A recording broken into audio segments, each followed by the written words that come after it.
Money in the Bank is one of the most exciting match types in WWE. Not only because the match itself is usually one of the most fun matches of the year, but because the winner helps to dictate WWE storytelling for the next 12 months. And although the Money in the Bank briefcase has given us some of the most memorable moments as a WWE fan that we will never forget, it's also giving us some moments that we kind of just want to forget. But I'm Santi, and today I'm going to be ranking every single Mr. and Mrs. Money in the Bank. But hey, by the way, real quick, don't forget to subscribe to the channel, ring the bell for notifications, because you're already on the best wrestling channel there is, so subscribe. And before we get started, just know that we are giving a $50 Amazon gift card on this video. I'm going to give instructions at some point in the video, so watch to find out. Okay, let's go ahead and get started. As you can see, here are our tiers. We are going all the way from the very tip of the top at Hall of Fame, all the way down to trash. And we're going to start off with the rated R superstar Edge. We're going to rank him as an overall Money in the Bank winner. And my man, I don't think anyone here would argue that Edge as a Mr. Money in the Bank, including, the way that he held the briefcase, the way that he cashed in the briefcase, the way that he helped elevate the briefcase, the storylines he told with the briefcase, no ifs, ands, or buts, right? Like, we all agree Edge goes into the Hall of Fame category as a two-time Mr. Money in the Bank, even though he only won it once, but still two-time Mr. Money in the Bank. We absolutely need to put Edge as a Hall of Famer. Next, we've got Rob Van Dam. And this is a very interesting situation because Edge had set the standard of what we should expect from a Mr. Money in the Bank, which is to cash in when the champion is not expecting it, when the viewer is not expecting it. But even though it was only the second ever winner and the second ever cash in, Rob Van Dam immediately subverted those expectations by announcing when he was going to cash in his Money in the Bank briefcase, which ended up being at One Night Stand in 2006. I don't love that. This is all personal preference at the end of the day, but I love the idea of the Mr. Money in the Bank and Mrs. Money in the Bank to cash in on the unexpected victim. I don't love announcing the match beforehand. Still, we cannot ignore how legendary the match between him and John Cena was at One Night Stand, and that crowd that helps elevate this from okay to I'm gonna put Rob Van Dam in great. But normally I would be very harsh on Mr. and Mrs. Money in the Banks that have pre-announced their matches. You'll see later on, I'm going to be pretty harsh on them, but because of just how iconic and legendary that match ended up being, I gotta put them in great. Next, we've got Mr. Kennedy. To no fault of his own, he goes into the trash category. For those that don't know the story, he got injured, so he was forced to relinquish it by losing to Edge, but then he found out that he wasn't injured. It was brutal because he was slated to cash in on Batista and become a world heavyweight champion. And now Mr. Kennedy is a blip in history when it comes to WWE. So again, to no fault of his own, just, oh my God, just the worst story. Unfortunately, he goes into the trash category. Next, we've got CM Punk. Back-to-back legit winner, even though he's not the only two-time Mr. Money in the Bank. He is a legit two-time winner of the Money in the Bank briefcase. Honestly, that alone, his cash-ins were not as legendary as some of the others. The way that he held the briefcase also wasn't as legendary as some of the others. But when it comes to Money in the Bank, what it is, a quintessential star-making opportunity, CM Punk embodies all of that. And the fact that he did it not once but twice, we have to put CM Punk as a Hall of Famer when it comes to being a Mr. Money in the Bank. We're happy to debate this in the comments, but I'm putting CM Punk firmly in the Hall of Fame. Next, we've got Jack Swagger. This was not great. I did not love Jack Swagger as a Mr. Money in the Bank. I don't think that he immediately goes into the trash category because at the very least it was an unannounced cash-in, even though it was just so soon after winning, and he just was not ready to be either Mr. Money in the Bank or World Heavyweight Champion. I'm going to put Jack Swagger now, Jake Hager, into the not good category. Okay, now we're going to get into a little bit of personal preferences. I already told you that I don't love when a WWE superstar pre-announces when they're going to cash in. You know what I hate more? the same day cash in. I can't get behind the same day cash in. There's one that I really do love, but I do not like the same day cash in because it robs viewers of the ability to have storylines being told around the Mr. and Mrs. Money in the Bank for the foreseeable future. We get completely robbed of that. So Kane comes in, and I'm going to put him in the, I'm between trash and not good. You know what? Because it was the first time that we'd ever seen a same day cash in, I'm going to go ahead and put him into, instead of trash, I'll put him in okay. Oh, God, it's such a debate. Just because it was the first one, at the very least, it was very unexpected.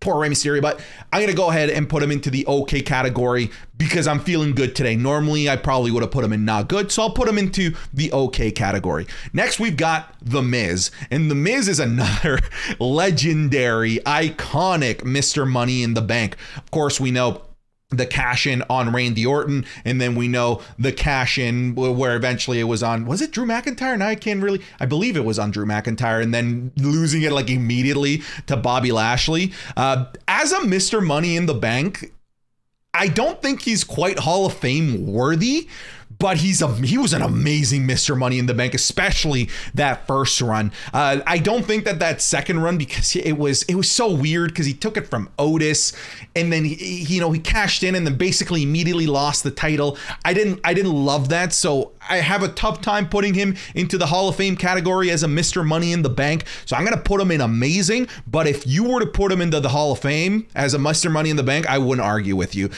Personal preference, I'm gonna keep him in amazing. Daniel Bryan. Daniel Bryan's time as a Mr. Money in the Bank was a lot of fun. And they actually told a neat story of Daniel Bryan as a Mr. Money in the Bank, as somebody who just couldn't win any match. But his cash-in was so much fun. It was gold. It was during the Battle of the Kaijus, Big Show versus Mark Henry. And I don't know why, but I did not expect a Daniel Bryan cash-in in the middle of a match between all of these giants. I actually loved his cash-in, and then his run as champion because of that cash-in was also magnifique. We don't talk about him losing at WrestleMania 28 in 7 seconds or whatever that was, but I did like him as a Mr. Money in the Bank, and I really liked this cash-in, and I love what came afterwards, the snivy little Weasley Daniel Bryan. So I'm going to put Daniel Bryan right alongside Rob Van Dam as a great Mr. Money in the Bank. Next, we've got Alberto Del Rio. A little bit divisive here, okay? Del Rio as a plot device was actually great, because what he wasn't a Mr. Money in the Bank. What he was a boogeyman.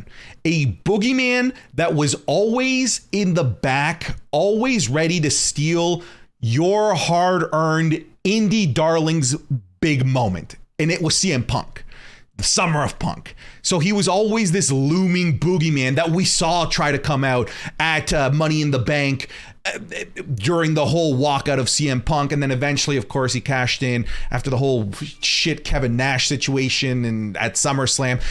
I liked the plot device that Del Rio was used as a Mr. Money in the Bank, which was the role of the boogeyman.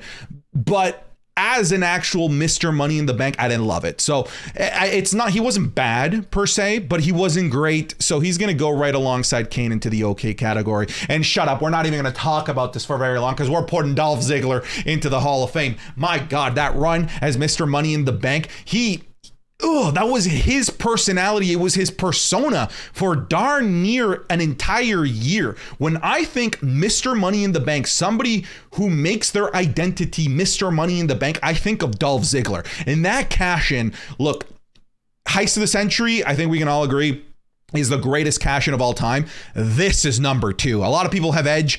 The first ever Money in the Bank cash-in is number 1. No. This is firmly the second greatest cash-in of all time. That pop was absolutely legendary. Unfortunately, injuries and concussions forced him to basically relinquish the title shortly after winning it. But my God, that moment in time, that flash in the pan is not something that we can ever forget. Dolph Ziggler goes right into the Hall of Fame. John Cena, I'm the biggest John Cena apologist, literally wearing a John Cena hat as we make this video.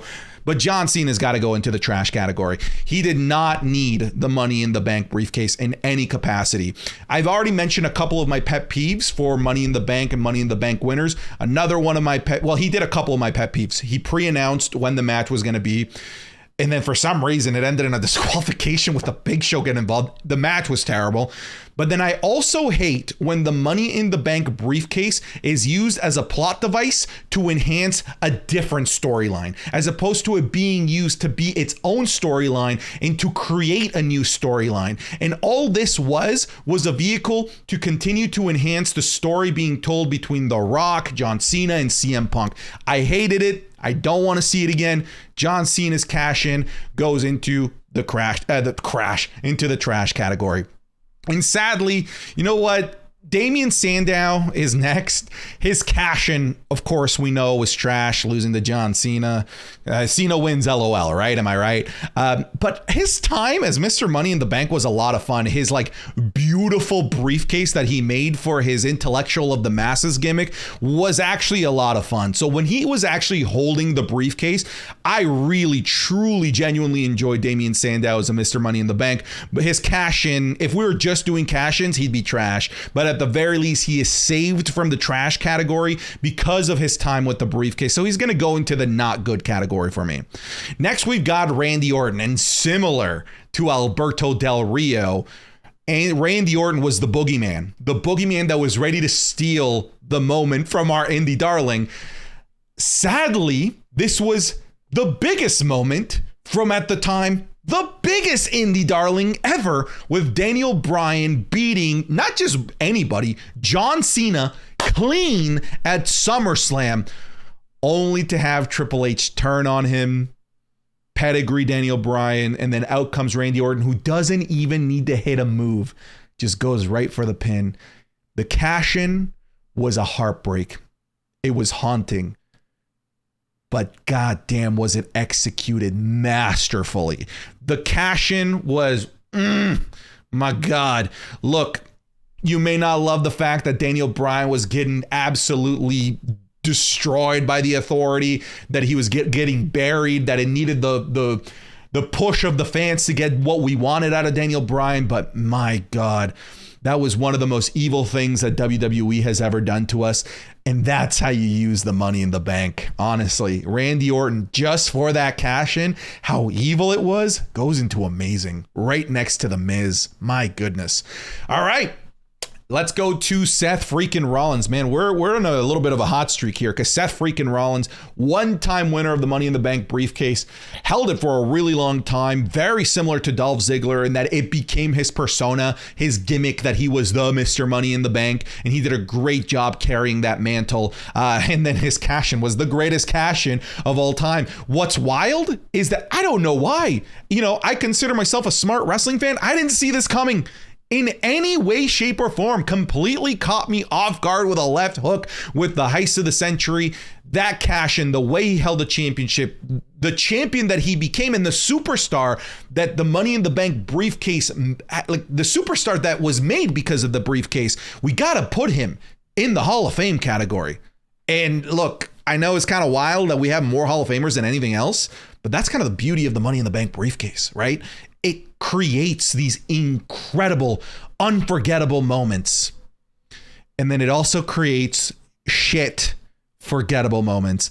And that's where Sheamus comes in, because this was a situation where if you wanted cake, no, you were going to get a bowl of shit. And if you didn't want that bowl of shit, you were going to have to swallow a bowl of nails, because nobody wanted Roman Reigns as champion. And absolutely nobody wanted Sheamus as champion either. Sheamus cashing in on Roman Reigns falls into the not good category. The cash-in was very lackluster. It was not received very well by the fans. And yeah, it was a situation where people didn't want Roman or Sheamus. So it was just a lose-lose situation for everybody. All right, I'm going to break one of my rules, because I said that I don't like the same day cash-in.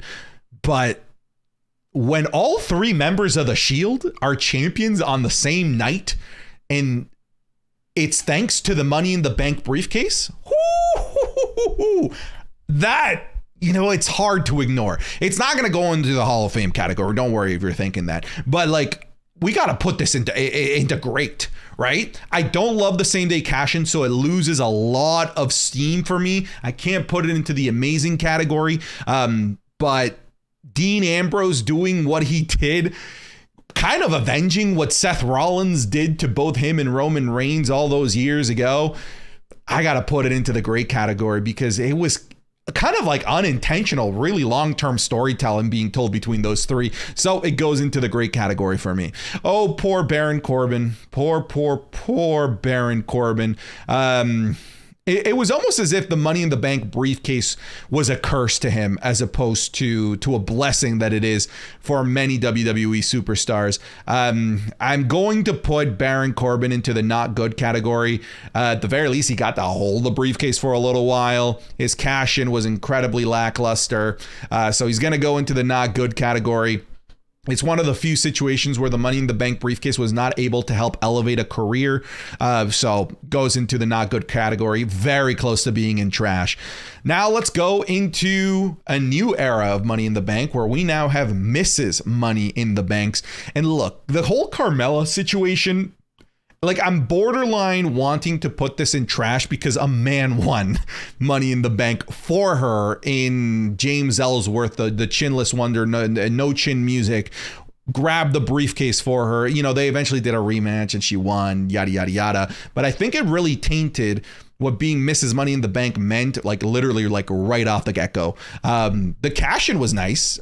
So at the very least, like, I guess, you know, first ever money, if Mrs. Money in the Bank, like, it's tough. Like, I don't want to put it in not good, so I'll put it in okay. But my goodness, like, the way that she won it, like, that alone was darn near reason enough to put it into the not good category or trash category. Alexa Bliss, another same day cash in. You know, this did make a superstar out of her. So at the very least, we have that. Like, it really helped elevate Alexa Bliss into the main event of the women's division.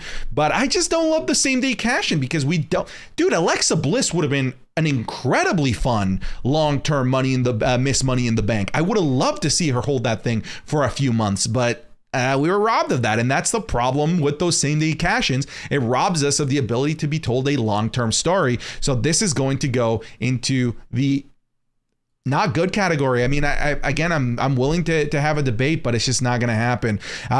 We're about to go into Braun Strowman. But before we do that, just know, I said earlier in the video that we're giving away a $50 Amazon gift card. Here's how to enter really quick. Only the people that made it this far know how to enter, okay? First, you actually have to like the video, like, because we're going to check that once we contact the winner. But then you just have to leave a comment about cans. It could be like about like a can, like any can. Leave a comment about cans. That way I know to differentiate a comment of somebody that watched this far and entered the contest versus somebody that didn't, okay? All right, we're going to jump back into the video, but like the video and leave a comment about cans. Those are literally the only two things that you need to do to enter, and I will DM the winner here on YouTube, okay? That's it. All right, Braun Strowman time.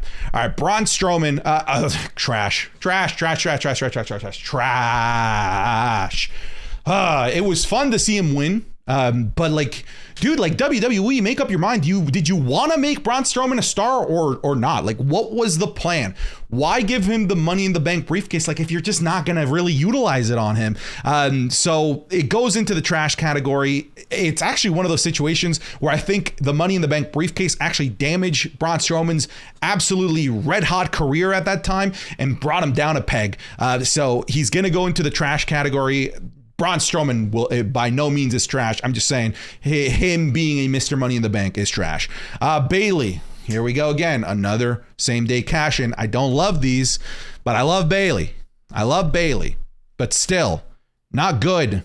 Give me long-term storytelling. Bayley would have been a super fun long-term Miss Money in the Bank. All right. Like, come on. Like, we were robbed again of great storylines that could have been told had we not, you know, gone the cheap route. And and cashed it in on the very same day. I don't love it. But the cash in was fun on Charlotte when she was down, whatever. And it's always it always seems to be poor Charlotte that gets cashed in on. All right, next we have Brock Lesnar. Dude, again, even though we got Party Brock, and Party Brock was a lot of fun, everybody loves Party Brock. Dude, come on, like, why are you giving this guy the briefcase? He doesn't need it. Using it as a storytelling device to put him into the main event doesn't make any sense, because he just gets the main event whenever he wants anyway. And the fact that he just like appeared in the match at the very end and just took the briefcase, even though he wasn't part of the match, it doesn't make any sense.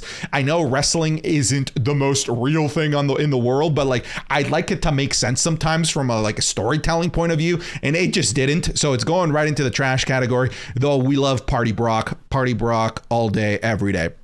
All right, the next two are a little bit weird, okay? Both the circumstances in which they won it was weird, and also the circumstances of their cash-in was weird, because in one of them, in both of them, there were kind of just no cash-ins. So let's talk about Asuka first in the match itself, because if you remember, this was the pandemic Money in the Bank, meaning that they just went weird with it. Rather than doing a traditional ladder match, they did a race to the top of Titan Towers, and both matches were happening simultaneously. It was a cinematic match.